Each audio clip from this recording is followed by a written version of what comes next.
Olá, eu sou a Michele da Luz Domingos e você está escutando Audiversidade em Pauta, um podcast da Coordenação de Desenvolvimento e Avaliação Funcional da Secretaria Municipal de Administração e Patrimônio da Prefeitura Municipal de Porto Alegre.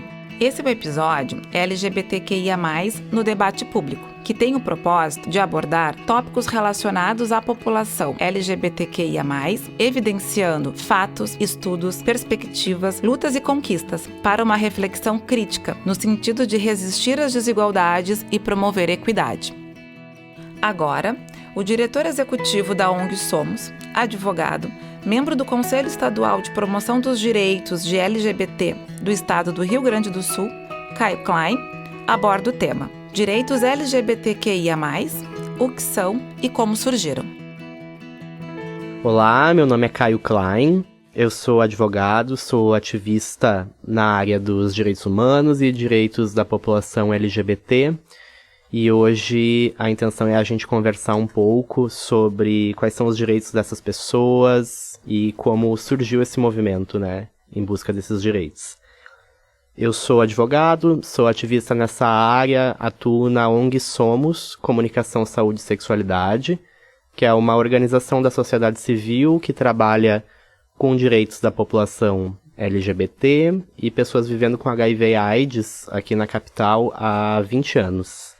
E quando a gente fala em população LGBT ou população LGBTI, vocês já devem ter percebido o quanto essa sigla muda, Então, às vezes a gente tem algumas letrinhas a mais, então não se espantem com isso. Isso é bastante natural e significa justamente que isso está inserido num processo histórico, Então, essa população, ela, enquanto um grupo que busca por seus direitos, vão adicionando novas pautas no decorrer dessa jornada. Mas é importante a gente notar que, primeiramente, pessoas LGBT, pessoas que a gente hoje reconhece como homossexuais, como transexuais, são pessoas que sempre existiram, Em todas as sociedades, em todos os períodos históricos. A diferença justamente foi a forma como as estruturas da sociedade, os governos, a religião encararam essas formas de existir, Então, existem registros históricos da antiguidade, povos como os gregos, enfim, inclusive nos povos tradicionais aqui da América Latina, existem sim registros da homossexualidade, existem registros de pessoas que hoje a gente denominaria como pessoas trans ou pessoas transexuais. Então, esse é um primeiro ponto interessante. Agora, quando nós pensamos em direitos da população LGBT ou movimento LGBT, a gente passa a pensar num fenômeno mais recente, mais contemporâneo. Então é sobre isso que eu gostaria de conversar com vocês hoje. A gente passa a utilizar essa sigla LGBT ou LGBTI ou as variações dessa sigla. A gente passa a utilizar isso especialmente a partir dos anos 60. Porque vai ser a partir dos anos 60, que é um período de bastante mudança na cultura mundial, que a gente vai, então, visualizar na história recente uma maior movimentação das pessoas enquanto grupos organizados, reivindicando direitos que estão associados às identidades. Então é dos anos 60, por exemplo, uma maior expressão dos movimentos pela igualdade racial. É nos anos 60 também que a gente encontra uma maior elaboração do que a gente hoje conhece enquanto movimento feminista. E também vai estar nos anos 60 o que a gente pode considerar o surgimento do movimento LGBT. Então, como eu disse, os anos 60 a gente pode associar, por exemplo, ao movimento hippie, à contracultura, a esses movimentos, essas mudanças na cultura mundial. E a gente está falando justamente sobre reivindicações associadas às identidades das pessoas. Então, falamos ali sobre o feminismo, que começa a ser mais desenvolvido nessa época, e a partir da luta das mulheres, que inicialmente era uma luta por direitos individuais, como o direito ao voto, o direito ao trabalho. A partir dessas lutas, essas mulheres chegam às universidades com essas ideias e vão começar, então, a desenvolver mais os conceitos que vocês já aprenderam aqui no podcast de gênero e sexualidade. né? Esses são conceitos bastante importantes para falar da comunidade LGBT, porque algumas dessas letrinhas nessa sigla, elas se referem a questões de gênero, né? Então, por exemplo, as pessoas trans são pessoas que expressam um gênero diferente daquele que a sociedade designou que elas deveriam expressar. Então é uma questão de gênero. Mas outras letrinhas dessa sigla, né, como homossexuais, lésbicas, bissexuais, são questões referentes à sexualidade, né? Ou seja, a forma como a gente se relaciona com as outras pessoas. Então, tenham sempre em mente esses dois conceitos, porque eles são bastante importantes. Eles são o fundo das reivindicações que essa comunidade tem, porque elas são justamente a raiz do preconceito que essas pessoas sofrem. Então, a partir do momento em que a gente entende que existe uma estrutura social que entende que as pessoas devem viver de um jeito específico, ou seja, entende que as pessoas devem sempre se comportar enquanto pessoas heterossexuais, vai ser a partir dessa ideia que as pessoas que não se expressam dessa forma vão ser violentadas, vão ter seus direitos cerceados de alguma forma, ou não vão ter acesso a esses direitos. E é justamente a consciência coletiva de que várias pessoas compartilham do mesmo problema que faz com que as pessoas se mobilizem e criem grupos, coalizões, associações, ou seja, coletivos para lutar em prol de um objetivo comum. Então é justamente a consciência de um problema coletivo, né, de algo que afeta todas as pessoas da mesma forma, que vai mobilizá-las a criarem organizações, coletivos, associações, né, movimentos organizados em prol do acesso a esses direitos. Um ponto na história que é bastante importante para pensar a história do movimento LGBT é o que a gente chama de revolta de Stonewall. O que foi a revolta de Stonewall? Foi um acontecimento nos Estados Unidos que aconteceu justamente num bar chamado Stonewall Inn. Então era um bar frequentado pela comunidade LGBT, um bar frequentado por mulheres lésbicas, por homens gays, por travestis e transexuais. E esse bar ele era frequentemente alvo de operações policiais, né? Os policiais eles frequentavam esse bar a fim de extorquir e violentar a população de pessoas LGBT que frequentava aquele espaço, né? Era um espaço de sociabilidade LGBT. E essas ameaças, essas violências eram tão frequentes que elas motivaram, então, uma revolta, né? A população daquele local, daquele bairro, se revoltou contra a polícia e no dia 28 de junho de 1969, então ali no finalzinho dos anos 60, e eu já falei para vocês, né, que os anos 60 era esse momento assim, de efervescência cultural, de mudança cultural, ocorre esse episódio que a gente chama hoje de Revolta de Stonewall. Então, por vários dias, a população daquele bairro se revoltou contra a polícia, reivindicando direitos, reivindicando que a polícia não as tratasse de forma preconceituosa e violenta, e a existência dessa data, então, ficou marcada como o Dia Internacional do Orgulho LGBT, né, que a gente comemora, então, sempre no dia 28 de junho. Essa é uma data internacional, mas não quer dizer que antes disso não havia outras mobilizações por direitos de homossexuais, de lésbicas ou de pessoas trans. Então, no Brasil, já no início dos anos 60, durante a ditadura militar, existiam já organizações, mobilizações, especialmente naquela época, de homossexuais em busca de reivindicar direitos, né? Então a gente pode citar, por exemplo, o Lampião da Esquina, que foi um jornal dos anos 60, 70, que era um jornal homossexual, era um jornal que falava dessas pautas, né? E foi algo bastante inovador, porque era um tema muito sensível, muito delicado, mas era algo que acontecia em plena ditadura militar. Também, da época, o grupo Somos, né, de São Paulo, que foi uma das primeiras organizações, né, da sociedade civil destinadas a pensar os direitos da população LGBT. Então havia sim algumas iniciativas já nos anos 60 e 70 nessa linha, né, de pensar os direitos da população de lésbicas, gays, bissexuais e pessoas trans.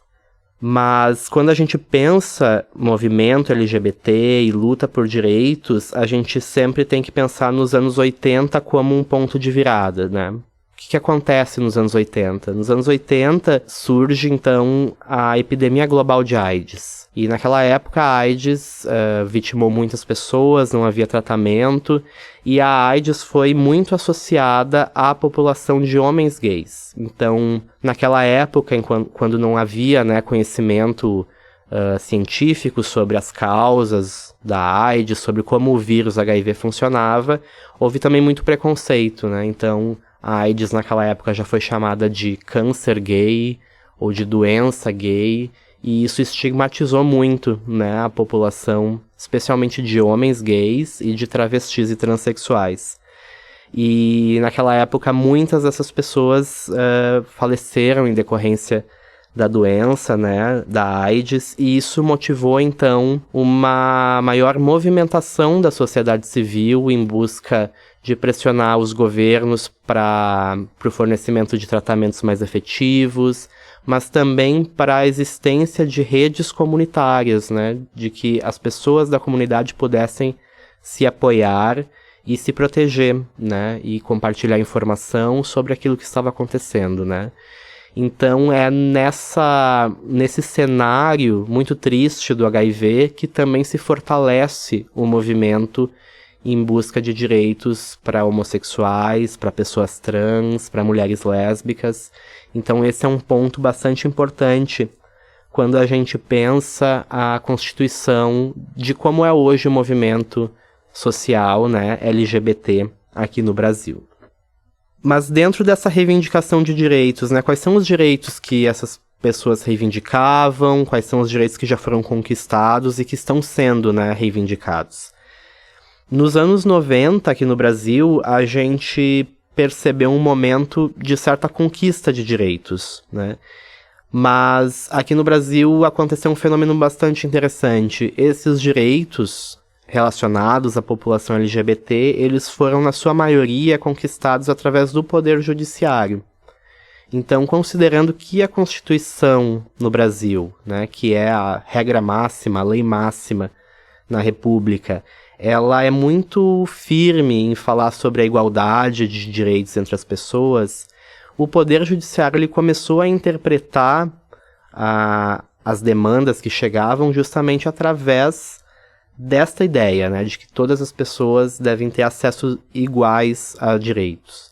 Então, na medida em que o poder legislativo ele não se manifestava, ele não enfrentava essas questões, os grupos, as ONGs ou pessoas individualmente começaram a entrar no poder judiciário com ações, com processos, buscando seus direitos. E é aí nos anos 90 e início dos anos 2000 que começam a ser garantidos alguns direitos a essa população. Um exemplo bastante importante é o casamento civil, né? Então, inicialmente, não era reconhecida a união entre pessoas do mesmo sexo. Essas pessoas elas não poderiam, por exemplo, herdar bens do companheiro. Era muito comum que as pessoas se casassem, ficassem muitos anos juntas e depois, quando um deles falecia, a outra pessoa não tinha direito a nada, né? Não existia um regime de bens para proteger essa família, porque ela não era considerada uma família. Então, a partir dessas decisões do Poder Judiciário, qual é o estado que nós temos hoje? Hoje, as pessoas homossexuais elas podem ir até um cartório, celebrar um casamento, ter uma certidão de casamento e, a partir disso, ter os direitos relativos ao casamento como qualquer outro casal. Então, direito de herança, né? São os direitos sucessórios, né? Um regime de bens que protege, ter direito à pensão, né? Quando o companheiro falece. Todos esses direitos que vocês já conhecem. No campo do direito de família, a adoção também é um tema bastante interessante, porque no Brasil não existe nenhuma regra que proíbe a adoção por casais homossexuais. O que ocorre, por outro lado, é que normalmente os próprios servidores da justiça acabam encarando, né, esse fato com certo preconceito e negando esse direito aos casais homossexuais. Mas hoje em dia cada vez mais é possível, né, e a gente já vê uma série de famílias homoparentais, né, casais de homens ou de mulheres que adotam crianças. Outro direito mais recente, garantido, mas muito importante, é o que a gente pode chamar de direito à identidade. E aí, nesse caso, é algo que se refere mais às pessoas trans. Ou seja, o direito de ser reconhecido ou ser reconhecida por aquele nome, né, que você escolheu, né, pelo gênero que você se expressa. Então, por muito tempo também, as pessoas trans, as pessoas travestis, elas precisavam ajuizar uma ação, ir até o Poder Judiciário para pedir a alteração dos seus documentos, a alteração da sua certidão de nascimento, né? Hoje em dia, depois de muitas decisões favoráveis, o Conselho Nacional de Justiça já tem regras próprias que falam sobre o direito das pessoas trans de, sem ajuizar um processo, irem até um cartório e pedirem a retificação dos seus documentos.